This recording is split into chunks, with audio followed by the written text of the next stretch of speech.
una cordial bienvenida a esta segunda fecha del curso de actualización docente en lengua y literatura. En esta oportunidad participa el doctor Harry Bellevan, quien ofrecerá la disertación titulada La Lima de Ricardo Palma, vista por Salazar Bondi. Les pido un fuerte aplauso de bienvenida. El doctor Bellevan es escritor, diplomático de carrera y docente, autor de una docena de libros en los géneros de cuento, novela, ensayo y teatro. Además es doctor honoris causa de la Universidad de Havre en Francia, académico de número de la Academia Peruana de la Lengua, miembro titular de la Sociedad Peruana de Derecho Internacional. Es profesor contratado de la Universidad Católica, Universidad San Ignacio y Universidad Ricardo Palma en el Perú, y profesor visitante en la George Washington University de los Estados Unidos y en la Universidad de Viena en Austria.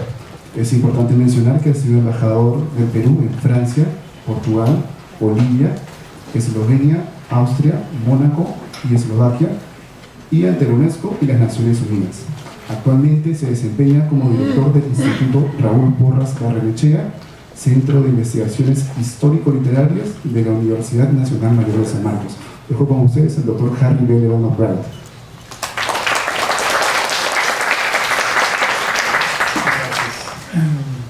Muy buenos días.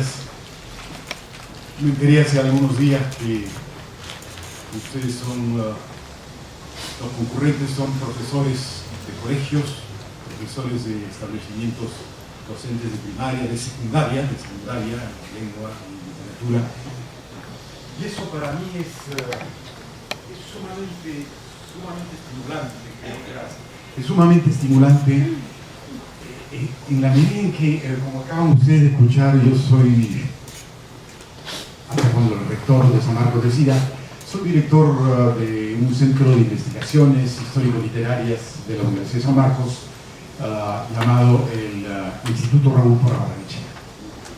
Ustedes conocen todos a Raúl Porras Barrenechea, ¿no? No solamente por el billete de 20 soles que seguramente tienen en su cartera, en donde está por supuesto, sino sobre todo por ser uno de los grandes pensadores del Perú, de nuestro país, uno de los grandes pensadores del siglo XX, uno de los grandes historiadores de la República, en todo el periodo de nuestra República, y un profesor universitario, un diplomático de carrera. Me enorgullezco mucho de decir eso, puesto que yo soy también diplomático de carrera.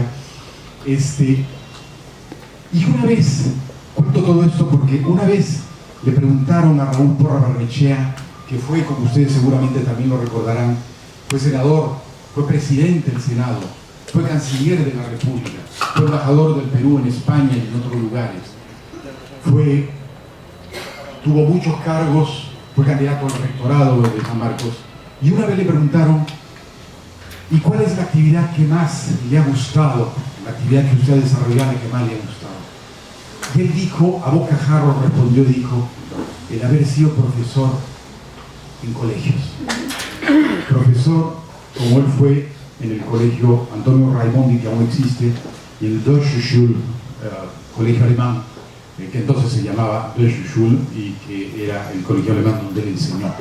De manera que siempre he guardado eso y he pensado que ustedes son los formadores y los forjadores, como saben que lo son, de ese futuro en nuestro país, que son los jóvenes, los más jóvenes, de manera que la responsabilidad de ustedes, créanme, es mayor, incluso si fuéramos a comparar, mayor de la que podamos tener nosotros los profesores en universidades. De manera que me felicito por este encuentro y me siento muy orgulloso de hablar ante ustedes y con ustedes, porque hicieron una participación de parte de ustedes después de estas palabras sobre la Lima de Ricardo Palma, vista y juzgada por Sebastián Salazar.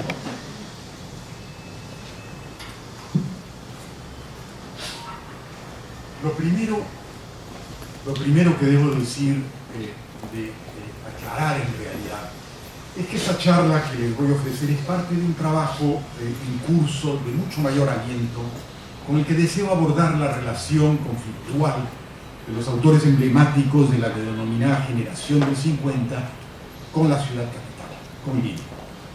Esto tiene relevancia por cuanto, según los más destacados estudiosos de aquel periodo crucial de la literatura peruana del siglo XX, es con esa prole de escritores que se inicia, o cuando menos toma forma orgánica y definitiva, la llamada literatura urbana.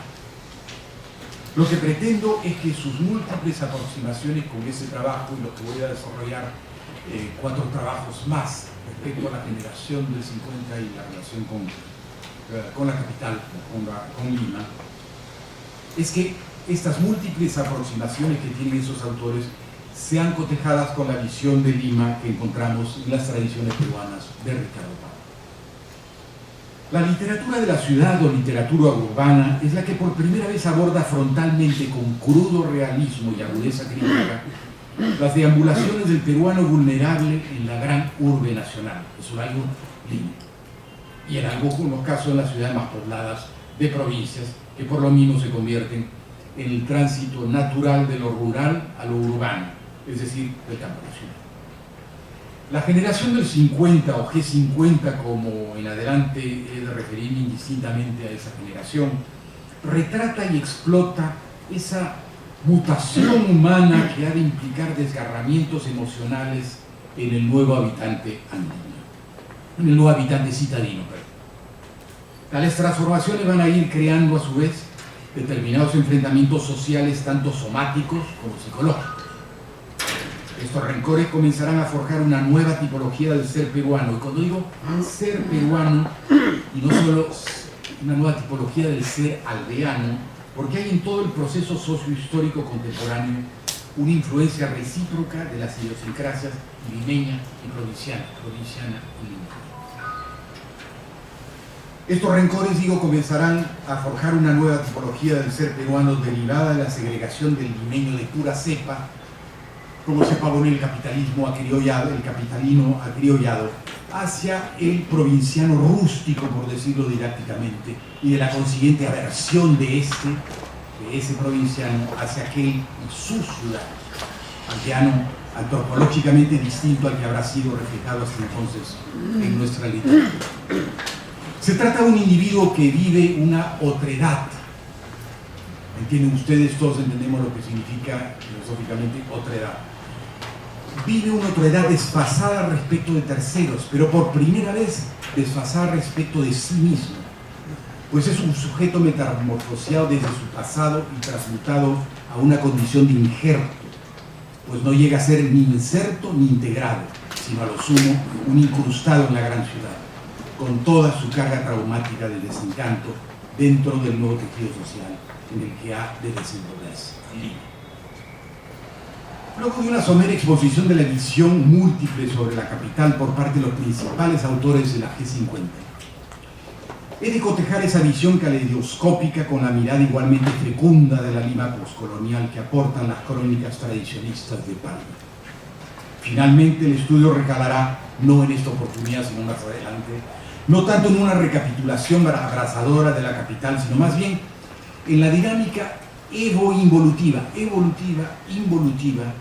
pudiera haber desembocado en una literatura con posible voluntad sintetizadora de una nueva metrópoli, pero que resultará ser más bien una triste síntesis inexorablemente desengañada, hostil, violenta y sobre todo humanamente descastada, que es imposible reconocer cuando se la evalúa con el sumario de fuerza. De donde, en primer lugar, la revisión de aquella acusación apostillada de Sebastián Salazar Bondy, uno de los autores más simbólicos de la G50, cuyo vano juicio increpa a Ricardo Palma de prolongar en la Lima republicana una Arcadia colonial. Ustedes recordarán que Salazar Bondy fue probablemente el ensayista de mayor envergadura de la G50 y sin duda la figura que emblematizó el ensayo acerca de Lima en la misma forma como Vargas Llosa personifica Lima en la ficción, en ambos con una visión despiadada y a menudo violenta de la capital, uno en el ensayo, no ficción, y otro en la ficción sobre Lima.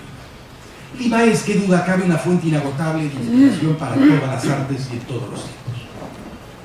De Santa Rosa, Pardo Aliaga, desde la Plaza Mayor de Rugendas, que digo cruzar la Perricholi camino al puente y la Alameda de Chabuca, a la Lima del Virrey Yamato de Segura, o bien de la Quinta Genin de Humareda y la placera acuarelada de Pancho Fierro, la capital del Perú ha sido desde hace prácticamente medio milenio la referencia constante en alabanza o para demostrar, pero ha sido la referencia constante de cuanto nacieron, moraron o transitaron. Pero a fin de circunscribir el vasto panorama de lo que han sido los intentos por dilucidar aquel espíritu limeño durante estos primeros 4 siglos de la capital, debemos ceñirnos a la época contemporánea y más ajustadamente al siglo XX, que es cuando se construye la limeñidad literaria definitiva del Lima. Así, el sarcasmo costumbrista de Leonidas Gerovi, la altivez cerebral de Ribagüero, la presuntuosa veneración de Valdelomar, la disección afectiva de Raúl Porras y José Gálvez, el impasible desencanto, como yo lo llamo, de Julio Ramón Ribeiro, ese gran querido amigo, el desaliento imperturbable de Luis Loaiza, la mirada impulsiva de Vargas Llosa, el despecho quirúrgico de ese cirujano anatomista que fue Salazar Botti. Son todos elementos tributarios de la picardía humorística, aunque exenta de innovación, de la sonrisa querendona civil nunca salamera y de la crítica terciopelada en son de mordacidad, con que don Ricardo Palma miró, admiró y juzgó a su ciudad natal. Porque todos supieron entonces, como lo saben ahora, incluyendo a esa multitud de peruanos de hoy que banalmente posa una mirada de escarnio prejuiciado sobre Lima, que esta ciudad multisecular todos saben, como no ocurre con ninguna otra de nuestra vasta geografía, personificó de siempre lo que ha sido y es el Perú en todos sus claroscuros y complejidades, pero también en toda su magnificente dignidad como nación emergente. Para razonar esta propuesta es necesario, sin embargo, acordar algunos criterios básicos, el primero de los cuales es convenir en lo que debe entenderse por generación. Había hablado de la generación del 50. ¿Qué entendemos por generación? En cuanto que procuro contrastar 2 generaciones fundamentalmente distintas, y vaya si no son distantes, como la de Salazar Bondi y la de Palma. La primera observación es que resulta difícil asir, al menos para mí, asir cabalmente el significado ontológico, por llamarlo así, del concepto mismo de generación. ¿Cómo se mide el continuum espacio-temporal entre generaciones? ¿Cómo se evitan traslapos en el calendario, del calendario? ¿Cuál es el propósito histórico conclusivo de dar cuerda a ese péndulo que oscila en un vaiván tan similar al tic-tac, acompasado de un reloj, pero que lejos de zanjar la indagación, más bien la encasilla fragmentándola, seccionando la noción misma de generación? Si puede, en cambio, entenderse el sentido de generación para establecer, por ejemplo, determinadas estadísticas demográficas o para facilitar la tarea de los registros públicos. Pero para regular los períodos literarios, ordenándolos secuencialmente sin algunos principios elementales, el sistema de generación puede despistar, me parece, antes que orientar. Cierto es que los planteamientos de Ortega y Gasset, considerados como el canon formal sobre el régimen de las generaciones, son convincentes por su detallismo filosófico, al igual que las precisiones de Julián Marías en su libro intitulado justamente El método histórico de las generaciones. Y en lo que atañe a los estudiosos nacionales nuestros, las propuestas de expertos como Jorge Puccinelli, Ricardo González Vigil y Alberto Arillas amplían con creces las aproximaciones iniciales de Jorge Luis Ricabarren y César Pacheco Vélez, considerados con justicia los pioneros peruanos sobre la materia. No creo, en cambio, creo que poco es el aporte de mi amigo Carlos García Bedoya en su teoría sobre la periodización, porque es algo arbitraria, una arbitraria selección de los momentos de la literatura peruana, pero en fin, eso es un paréntesis ya. Es difícil de cualquier forma entender plenamente cómo es que el concepto de generación explicaría mejor que otros criterios la historia de las ideas o tendencias. ¿Y por qué esa heurística del método de la periodización nos revelaría las semejanzas o comparticiones entre las obras de un determinado grupo de creadores en una determinada circunstancia histórica Mejor en todo caso que como podrían hacer los clásicos ismos teóricos con los que tantas veces trabajamos. El romanticismo, el vanguardismo, el indigenismo, el realismo, el naturalismo, la bastante taxonomía definitoria con que de antaño solemos explicarnos la literatura y los conceptos más allá de las edades naturales de los escritores o de las fechas de aparición de sus obras. Dichos estos alcances, repasemos ahora la generación del 50 y la visión sobre Lima de sus más conspicuos representantes, a fin de poder contrastar dicha visión con la de nuestro egregio tradicionista petalomano. Lo primero que se observa, creo yo, es que hay una cierta discrepancia en la denominación misma de generación del 50. Para algunos estudiosos esa generación debería llamarse más bien generación del 45.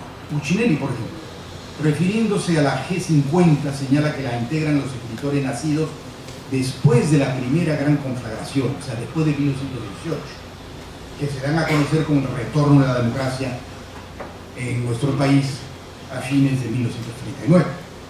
Esta opinión es refrendada y acotada por Ricardo González Gil, cuando sostiene que convendría llamarla generación del 45, la generación del 50. Generación del 45 sugiere y afirma a Ricardo González Gil por tratarse de un año significativo en lo nacional y en el país, sino en lo internacional, el fin de la Segunda Gran Guerra. Es pertinente recordar que este criterio se aplicó a la generación del 900, ustedes recordarán, ustedes lo enseñan seguramente, la generación arielista, bisagra misma del siglo XX, y a la del centenario o generación del conversatorio, cohesionada en torno al 100º aniversario de la fundación de la República. Sin embargo, bien a pesar de estos y otros sólidos argumentos, a ese importante grupo de escritores y artistas de la mitad del siglo pasado, del siglo XX, se le conoce y se le reconoce como la generación del 50, más que por cualquier otro nombre. Pero hay otra divergencia adicional referida a los productos de esta calendarización, es decir, a las obras mismas de sus escritores.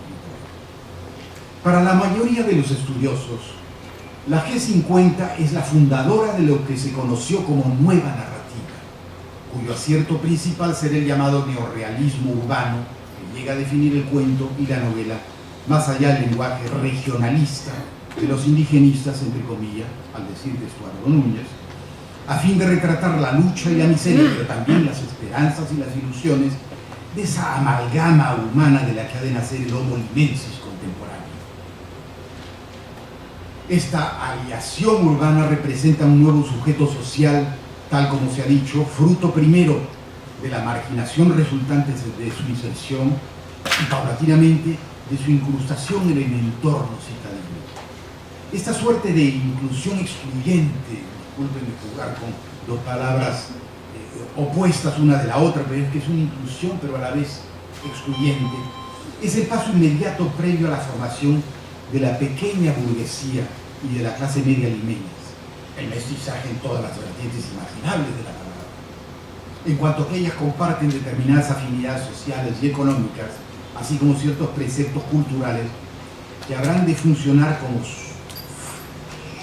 como puentes naturales para la ecuación provincia-ciudad.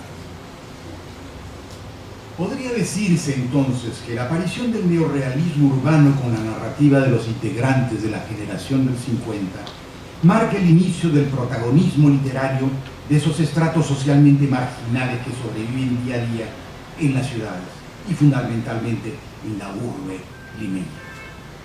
Son aquellos arquetipos humanos que personifican el vendedor ambulante o el oficinista asalariado, desde el pequeño propietario garajista al cachuelero, la empleada doméstica, del sujeto polifuncional o mil oficios, para decirlo con ese hermoso peruanismo tan ilustrativo, al cagatintas tramitador o simplemente al desempleado intentando abrirse trocha en la gran urbe a como de lugar, incluso delinquiendo, muchas veces delinquiendo.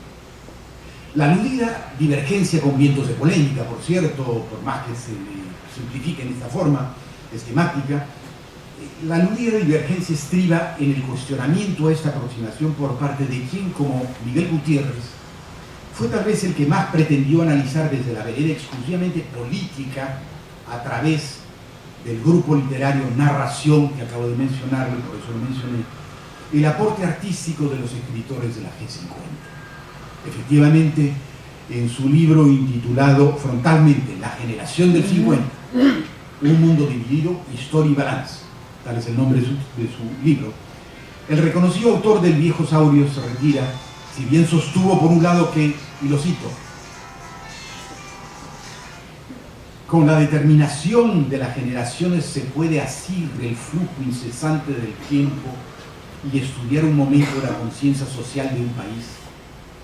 Aquí, Gutiérrez también advierte, y vuelvo a citarlo, en la medida que el concepto categoría de generación soslaye o niegue la categoría de clase social y la lucha de clases, cualquier aplicación del método generacional resultará unilateral y mistificadora. Ese es mi querido amigo también, Miguel Gutiérrez, que falleció, como ustedes saben, hace poco más de un año. Unilateral por subjetivo o mistificador, entendido como deformante, el hecho es que la gran mayoría de estudiosos de la generación del 50 sí considera el neorrealismo urbano como el vehículo más idóneo para ilustrar el advenimiento de la clase media, a través de la representación inclemente de una coreografía humana ya no tanto rural, sino más bien citadina, o en tránsito a ser citadina. Los narradores más representativos de esa generación nos describen de manera elocuente en sus relatos a esos personajes de clase media. Carlos Eduardo Zabaleta, Enrique Congrens, Julio Ramón Ribeiro, Eleodoro Vargas Vicuña, con quien se terminará de archivar el indigenismo según Eduardo Núñez, Sebastián Salazar Bondi, Antonio Galvez Ronceros, Manuel Escorza en su faceta de narrador, Osvaldo Reynoso y Mario Vargas Llosa entre las principales, y por ahí omito algún otro nombre. De todos estos narradores, González Vigil estima que Zabaleta fue el fundador de esa corriente neorrealista, aunque según propia confesión Zabaleta nunca se consideró ni guía ni cabecilla generacional, sino cronológicamente apenas el primero en intentar un resuelto distanciamiento, sobre todo con el indigenismo, pero rechazado. Sea como fuere, aun cuando González Vigil cree acertadamente que Zabaleta es el autor pivoto del neorrealismo, yo también lo creo, también estima que Sebastián Salazar Bondi es, y cito a González Vigil, el escritor más completo de la generación del 50 y el más fecundo y polémico, aunque precisa que sus poemas, narraciones, piezas dramáticas, artículos y ensayos, siendo con frecuencia de buena factura, no llegan a ser excepcionales ni magistrales, en lo que coincido plenamente.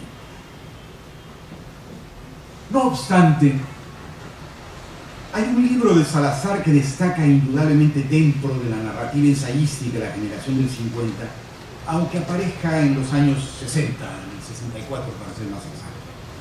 Me refiero al opúsculo llamado Lima la Horrible, que todos ustedes deben conocer, a la leído. Se trata por un lado de un título suficientemente abrupto como para haberse convertido con el tiempo en una suerte de monótona locución interjectiva, muy en boga en Yobe. Efectivamente, a menudo se la escucha para referirse a la capital, en boca de gente que ni siquiera han leído el libro y menos aún saben de quién proviene originalmente la expresión, que no es ciertamente de Salazar Bondi, pero que repiten el estribillo por mera inercia, o bien para mejor remarcar frívolamente su preferencia por el Perú profundo, invocación o exenta de algún pintoresquismo andino y hasta sutilmente racista, repetida esa invocación igualmente con un automatismo alarmante, frente a la execrable, supuestamente execrable, Lima. Pero, por otro lado, nos detenemos en este libro porque no es solo el texto más trascendente entre toda la obra de Salazar Bondi, sino que de algún modo se convirtió en un libro representativo de cierta actitud generacional frente a la realidad que se estaba viviendo en esos años. Y ello porque, sin ser una metáfora ficcional sobre Lima, representó literariamente la reflexión más frontal de esa generación del 50, aunque también acaso la más oxidada, si se la mira por el retrovisor del medio siglo transcurrido.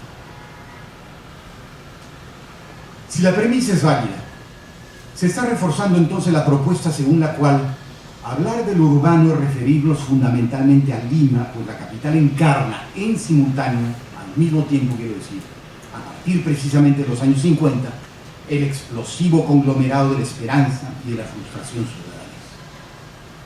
Ambas, sin embargo, esperanza y frustración, y aquí lo excepcional, se irán vaciando progresivamente de los juegos malabáricos de esa lucha de clases postulada por Miguel Gutiérrez.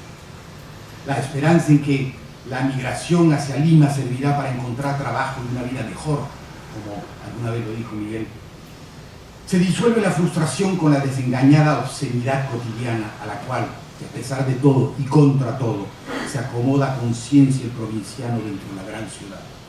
En lugar de aventurarse en un suicidio ideológico colectivo, como el que le susurra un idealismo político que camufla un extremismo socialmente enfermizo. Habrá sí un microcosmos migratorio en otros espacios urbanos del país, como por ejemplo con el desplazamiento de poblaciones puneñas y circunlacustres hacia Arequipa, pero la lente neorrealista estará literariamente enfocada en Lima, la lente neorrealista en la literatura. Muchos de los personajes en los relatos de Zabaleta, Ribeiro, Vargas Llosa son seres irremediablemente humillados, o cuando menos mediocrizados por el entorno cotidiano de esa Lima de entonces, en la que según Salazar debía agonizar la supuesta utopía palmista. Sin embargo, hay quienes no lo consideran así, creen más bien que la Lima decimonónica sobrevive hasta ahora, entorpeciendo el surgimiento de una nueva ciudad, a través de una clase social particular que portaría la antorcha disque inextinguible de la lucha de clases. Lima, la horrible de Sebastián Salazar Bondy, sintetiza el espíritu de esa propuesta, a nuestro juicio sesgada, de ciertos autores de la generación del 50. A pesar de ello, el medio siglo cumplido desde la aparición del citado ensayo ha impugnado por completo aquellos planteamientos, puesto que la insurrección anhelada por algunos teóricos no logró nunca impregnar lo que comúnmente se tilda de masas populares, cuyo metabolismo biológico y mental se adaptó física y culturalmente de manera a estar en condiciones de alcanzar y consumir un determinado progreso material, drenando al mismo tiempo toda intención de sedición social o de cualquier otro impedimento que pudiese trabar el acceso de esas masas a los beneficios, a la vez reales y a la vez ilusorios, de la modernidad. Si el ADN de la generación del 50 es la transición del campo a la ciudad en nuestra literatura, mencionar lo urbano es entonces, como ya se ha dicho, hablar fundamentalmente de Lima. Por eso, discutir sobre esta generación es de algún modo discurrir sobre la gran urbe peruana. Ahora bien, al hacerlo podría decirse que literariamente y socialmente, hay en Lima dos ciudades emblemáticas que se confrontan desde la colonia hasta la primera mitad del siglo XX, es decir, durante esos más de 4 siglos que van de la fundación española al surgimiento precisamente de la generación del 50. Parecería así que los dos extremos de la visión limeña en ese lapso cuadrisecular son Ricardo Palma y Sebastián Salazar Bondy, como antípodas de una limeñidad multifacética. Hay, por cierto, otras miradas igualmente significativas de la capital peruana, de escritores y viajeros tan trascendentes como Palma y mucho más que Salazar Bondy, desde las del padre Bernabé Cobo o de Paul Morand, el cuentista francés, hasta la mirada del jaguar o de Zabalita, que convierten el Alonso Prado y la catedral en maquetas a escala de la propia capital, pasando por la Lima relatada por José Gálvez o Raúl Porras. Pero con lugar a pocas dudas, las dos representaciones paradigmáticas de Lima, a mi juicio, serían las de Ricardo Palma y de Sebastián Salazar. Ambas republicanas, la visión de Palma es evocadora de unas tradiciones que rememoran a menudo la afable Lima colonial, aunque el tradicionista sería también el intérprete del medio pelo. Esto es una cita: el intérprete del medio pelo, según la expresión de admiración de José Carlos Mariátegui en sus 7 ensayos. Mientras que la vista por Salazar es una Lima simplemente horrible. Y esto porque Salazar embiste frontalmente a la ciudad contemporánea, acusándola de perpetuar con y a través de Palma, con Palma y a través de Ricardo Palma, una Arcadia colonial. La mejor síntesis de la insensible subjetividad de este juicio sobre Lima es la del reconocido crítico y estudioso Julio Ortega. Lo cito: la condena de Salazar Bondy está hecha en un lenguaje del archivo discursivo de la noción de Lima como falso centro del país. Es un ensayo más literario que analítico y por eso mismo una metáfora deliberadamente anacrónica de su tema. Hasta aquí Julio Ortega. Lo primero que se observa en Lima la Horrible es que las metáforas intencionalmente grises del discurso de Salazar sobre la ciudad, si bien están redactadas en prosa aguda, innegablemente refinada y pulcra, carecen de un bagaje teórico fáctico que pudiera justificar el uso de esa monocromía descriptiva, cuyo propósito ha sido claramente el de vertebrar convicciones válidas para una arremetida contestataria posterior. La base conceptual de Lima la Horrible radica en la propuesta de una atrofiante Arcadia colonial, el enunciado teórico usado por Salazar para referirse a la infección con que Lima contagia el espíritu anímico de todo el país, según Salazar. Según Salazar, Lima se socava a sí misma y a toda la nación nuestra con la corrosión del criollismo, la alegría del linaje, el cáncer del folclore, la degeneración del arte, de la literatura y hasta de la mujer limeña, así como con la falsedad de su arquitectura y la aún más falsa guachafería melodiosa, palabras de él, y la aún más falsa guachafería melodiosa en Valsecito, y de cuanto hubiere igualmente deleznable detrás del limeñismo pasadista y el edulcorado que, según la sumatoria teórica de Salazar Bondy, sería prácticamente todo lo que se respira en la capital, sin importar si aquello pudiera ser reivindicado por la ciudad misma como su gallardete distintivo, es decir, como la divisa de su propia personalidad, el criollismo, la mujer limeña, la salamería.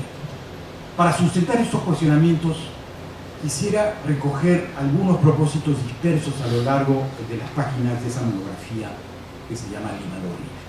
Y son citas textuales del libro que voy a leer para ubicar, para acotar a Salazar Bondy en su arremetida contra Lima. El instinto de conservación que ha librado a la aristocracia limeña del horrendo crepúsculo no ha cedido en un punto en aquello que constituye su más preciado blasón: la segregación de la mayoría india y mestiza y, lo que es peor, pobre. Le ha fabricado para conformarla la fantasía de la Arcadia colonial y su artilugio criollista. La Arcadia colonial es la envoltura patriótica y folclórica de un contrabando. Lima es por ello horrible, pero la validez de este calificativo depende de dónde nos situemos para juzgarlo, qué código consultemos para medir sus defectos y vicios y a quienes sentemos en el banquillo de los acusados. A Lima le ha sido prodigada toda clase de elogios. Insoportables adjetivos de encomio han autorizado aún sus defectos, inventándosele así un reverberante abolengo que obceca la indiferencia con que tantas veces rehuyó la cita con el dramático país que fue incapaz de presidir con justicia. Los frutos de tales embelecos cuajaron en el 18 en imágenes de las que se apropiaron corregidores y encomenderos. De ahí a nuestros días, la retórica ha ornamentado el cuento a gusto del colonizador, y su heredero, Ricardo Palma, resultó enredado por su gracia el más afortunado difusor de aquel estupefaciente literario. Su fórmula fue mezclar lo trágico y lo cómico, la historia con la mentira. Todo esto son palabras de Salazar Bondy, por supuesto. Y sigo con sus frases. Es verdad que el autor de las tradiciones peruanas compuso una suerte de frágil y aldeana comédie humaine, pero no acertó a incluir en ella a nadie que por descontentadizo y libre quisiera sacudir el conformismo y trastocar la deferencia debida a las instituciones. Respectivamente, su versión de los próceres de la independencia estuvo morigerada por el adormecedor aroma de salones y alcobas virreinales. La invención colonial de tanto éxito acabó con su inicial propósito satírico, ciertamente demoledor. Es innegable que la tradición malogró a Palma para la historia, y que en vez de la realidad virreinal nos legó una teoría digresiva del mundo limeño, se entiende, o del universal, atisbado desde la estrecha mirilla ponderina, que ahora es difícil reemplazar por otra teoría general, científica. Tengan esto bien en cuenta para un rato voy a recordar esto. Tanta es nuestra pereza intelectual que estamos cómodamente sumidos en el congelado esquema de una quimera. El que no acepta la leyenda como heredad y los fantasmas que la pueblan como antepasados vulnerables, como larvas o manes, resulta para el consenso una rara avis, peligrosa y hasta terráquea. Todo lo anterior carecería de importancia si el criollismo no contrabandeara la fantasía de la Arcadia colonial. La palabra criollo designa muchas cosas. Su significado actual es, sin embargo, limeño, de cualquier cuna, pero a condición de que no sean indígenas. Criollo resulta así sinónimo de costumbrista. Nuestro costumbrismo es totalitario. Abarca cocina, música, arquitectura, danza, deporte, farmacopea, urbanismo, lenguaje, poesía y religiosidad. Y asimila por el culto y la práctica tanto al limeño viejo como al recién venido. El criollismo vendría a ser, pues, el nacionalista limeño, o sea, un sucedáneo del verdadero nacionalismo. Como ustedes ven, considera que puede haber un verdadero nacionalismo. Hasta aquí Salazar Bondi. Como puede apreciarse, el problema con estas y otras nociones radica esencialmente en que Sebastián Salazar Bondi la emprende contra Lima con afirmaciones carentes del necesario anclaje en un determinado aparato crítico. Si lo hubiese hecho, habría podido demostrar con rigor académico aquello que a falta de ese rigor académico devienen impresiones o comentarios apenas personales sobre una Lima que asoma finalmente como caricaturada, como un ensayo más literario que analítico, al decir de Ortega. La teoría digresiva del mundo limeño, que escucharon ustedes, que Salazar denuncia, más que una teoría, también su palabra, difícil de reemplazar por otra general científica, como también lo asevera Salazar Bondi, resulta entonces ya no difícil sino inalcanzable, porque justamente las imputaciones no se sustentan en ninguna teoría científica en Salazar Bondi para definir a Lima a través de su ensayo, a diferencia de sus coetáneos generacionales, que en sus narraciones ficticias sí retratan a Lima con personajes cargados con el fardo de sus culpas y fortunios también, Vargas Llosa, Zabaleta, Conrenzo, otros. Lima la Horrible termina siendo así un libro hecho más que nada de presupuestos diluidos en adjetivaciones, justamente por carecer de una teoría derivada de una investigación comparada sobre la Lima pasada y presente, usando las herramientas críticas que el autor tuvo disponibles en su momento.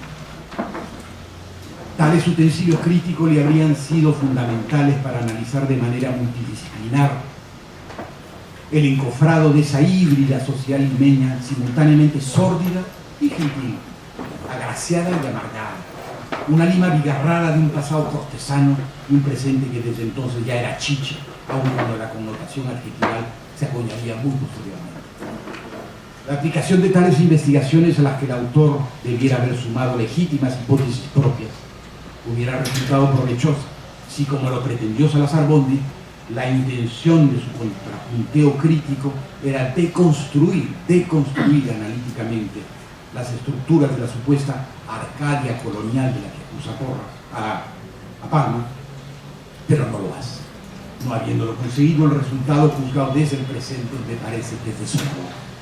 Su teoría digresiva se revierte irónicamente en contra del propio Salazar Bondi, resultando aplicable más bien a su propia prestidigitación retórica que ustedes han escuchado y que ustedes rememorarán si vuelven a leer Lima la Horrible. Salazar Bondi pretendió clasificar moralmente y estéticamente a Lima, y tal intención, aunque harto arriesgada, pudo acaso funcionar para explicar el momento que describía, a saber, el de la precipitada metamorfosis de esa Lima de los años 50, cuyo rostro se transformaba a ojos vistas. Pero su pretensión carecía de la proyección analítica necesaria para vislumbrar aquello en lo que se transformaría una materia viviente tan intensamente movible como Lima, una ciudad cuya erudición Salazar Bondi debió percibir, no tanto como caldo de cultivo de algún radicalismo social, en una población indefinible por heterogénea, sino por el contrario, como el movimiento sísmico del acomodo humano provinciano en su nuevo hábitat urbano multiforme. Al permear, al permear íntegramente el libro con el adjetivo horrible, tanto el vocablo como todo el texto se leen como un arbitrario juicio de valor sobre la ciudad. Reflejo casi maquinal de una obstinación que no encontramos ni siquiera en César Moro, cuyo humor tolerante detrás de la expresión Lima la horrible, que es suya, que Salazar se prestó para su ensayo, no emana de alguna mordaz referencia en Moro para fechar la tortura ecuestre, que es el libro donde lo encontramos, pues el sobrenombre de horrible para Lima resulta ser, en Moro, apenas una puya sarcástica destinada a epatar al lector más que para afirmar algún despecho deliberado. De esta forma, el análisis, yo lo llamaría contracultural, emprendido por Salazar Bondy, termina siendo una conjetura antes que una insurrección, lo que resulta lamentable porque la audacia siempre estuvo ahí presente como un proyecto entre las páginas de ese libro, pero que se queda un proyecto. La paternidad entonces de la generación del 50 en las letras peruanas estaría finalmente en el objeto y no en el sujeto. Es decir, no se encontraría en ningún autor en particular, sino más bien en la materia con que estos trabajan. Esa Lima que no es otra que una dama desdentada, malhumorada, desgreñada y envejecida, aunque aún presumida y esquiva, y en la que reflexionan y sobre la cual especulan prácticamente todos los escritores de esa generación, sin alatar, todos, sin prácticamente todos los escritores. Lima la horrible resulta así un intento frustrado de registrar esa misma ciudad que, sin embargo, a través de la ficción, otros escritores de la generación del 50 sí lo hicieron, dejando huellas perdurables en las que siempre se podrá descifrar siquiera los atisbos de aquella transición social que se produjo en esa década de los 50. De la somnolienta ciudad jardín, como llegó a llamarse en algún momento a Lima, al caos antropofágico de una modernidad que lo devora todo. Lamentablemente, Sebastián Salazar Bondy, paradigma de la generación del 50, no pudo o no quiso verlo así, por su afán mayor de anteponer el descubrimiento de una premisa a una realidad demasiado evasiva como para enlatársela en una propuesta radical. Comparada con la templanza de Ricardo Palma, la estridencia de Sebastián Salazar Bondy carece de aquel eco iterativo que se repite, ¿no? Como ese podido reverberar hasta hoy como destrabazón definitiva de la siempre escurridiza identidad limeña. Pues muchas gracias, y el tiempo nos sobra en realidad como para atender cualquier pregunta que ustedes tengan. Muchas gracias y espero haber sido bastante explícito respecto al mito de esa obra.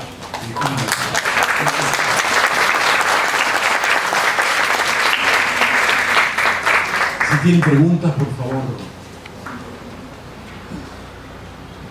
Vamos con las preguntas de la sala. Si puede, anímense.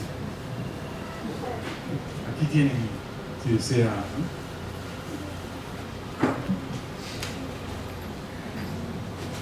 Distinguido profesor, ha sido admirable su conferencia magistral, castiza, muy interesante tu planteamiento. Yo quiero saber, ya que usted es muy castizo, usted es un polímata, queremos saber sobre la ubicación de usted, que es director de Porra Barnechea. ¿Qué es lo que tiene de literatura en ese recinto? De lo que se cree de todas las figuras retóricas que están mencionadas en el curso. Eso me interesa. Usted se refiere al Instituto Raúl Porra Barnechea. Bueno, sintéticamente debo decir que está cerrado en estos momentos desde fines de diciembre, porque estamos haciendo renovaciones. Estará cerrado hasta el mes de octubre. Sin embargo, sí atendemos en los mismos correos que ustedes pueden tener, el instituto. El instituto cuenta con una biblioteca de algo así como 40.000 volúmenes, unos cuanto menos. No es, repito, la biblioteca de Raúl Porra Barnechea. Raúl Porra Barnechea donó su biblioteca en vida en 1957 a la Biblioteca Nacional del Perú. Hice la visita después de Navidad, hice la visita una vez más a esa biblioteca Raúl Porra Barrenechea y pude constatar el buen estado en el que está, por supuesto, en la Biblioteca Nacional, y más aún cuando está dirigida, permítanme pues la subjetividad, estaba dirigida por un colega mío del Servicio Exterior peruano, como era Alejandro Neira, que ahora lo tenemos como ministro de Cultura, con lo cual me siento muy orgulloso. El Instituto Porras tiene esa biblioteca, pueden consultarla, tiene además las colecciones completas, es decir, donaciones que recibió de Paco Bendezú, por ejemplo, el poeta de la generación de 50, Francisco Bendezú. Tiene la biblioteca de Silvio Giulio, un peruanista brasileño que trabajó en los años 40, 50 y 60 en temas peruanos. Tiene la biblioteca, aparte de la biblioteca Pablo Macera, uno de nuestros grandes historiadores, aún vivo. De manera que ahí va a poder usted encontrar libros básicamente, fundamentalmente de historia, pues Porras es ante todo y sobre todo un historiador, y la biblioteca ha querido formarse en torno, aglutinando en torno a la disciplina de la historia, pero también temas literarios, ¿no es cierto? Libros de literatura también va a encontrar ahí. Ficciones no tanto, más bien ensayos de literatura y no tanto ficción, ¿no? De manera que ahí no va a haber ningún libro mío, porque yo solamente escribo lo menos importante del mundo, que son ficciones, novelas, no, que lo más importante son los ensayos, ¿no? Pero de manera que ahí va a encontrar muy pocos obras de ficción y mucho ensayo, o básicamente ensayo. Muchas gracias por su pregunta. Buenos días. Buenos días. Mi nombre es Doris Salva. Estaba escuchando acerca del análisis de diversos autores de lo escrito por Salazar Bondi acerca de Lima lo Horrible. Él no hace el análisis de esos autores. Ajá, no, varios autores sí. que analizan lo que él escribió acerca de Lima lo Horrible. No sé si. Hubo un escritor sociólogo, Jorge Capello, en el primer lustro del siglo XX, que escribe su libro Sociología de Lima, y dentro de lo que él propone, indignado supongo yo, es que se vierta un gas en el ambiente para que se pueda hacer desaparecer de alguna manera tanto parásito y tanto sinvergüenza que llamaba él a la gente que andaba por la calle, qué sé yo, robando, así una serie de cosas, ¿no? Me pregunto, cuando se escribe este libro, Lima lo Horrible, ¿no se está viendo allí también todo ese malestar limeño que había acerca de corrupción, exclusión y otras cosas más que había en esa época que aún persiste? Y después de esta respuesta a esta pregunta, ¿cuál es su opinión usted acerca de este libro Lima lo Horrible? Comienzo por el final, señora profesora. Mi opinión la he dado, bueno, 40 minutos de palabras sobre Lima lo Horrible, ¿no? Espero haber transmitido mi opinión sobre ese libro, ¿no? Cotejándolo con la tradición peruana o con la arcadia colonial que Salazar Bondi acusa a Palma de perpetrar en nuestra historia. Bueno, de manera que mi opinión está ahí. Respecto al libro que usted cita, cuyo autor no tengo el gusto de conocerlo, Salazar Bondi en todo caso nunca entró en eso, porque Salazar Bondi nunca fue racista. No quiero decir que ese autor que usted ha citado era racista, pero por lo que usted me ha dicho, racista, pero más que racista, es decir, clasista, ¿no es cierto? ¿No? El desecho humano, delincuentes y todo lo demás, pues no pertenecen a la ciudad, no pertenecen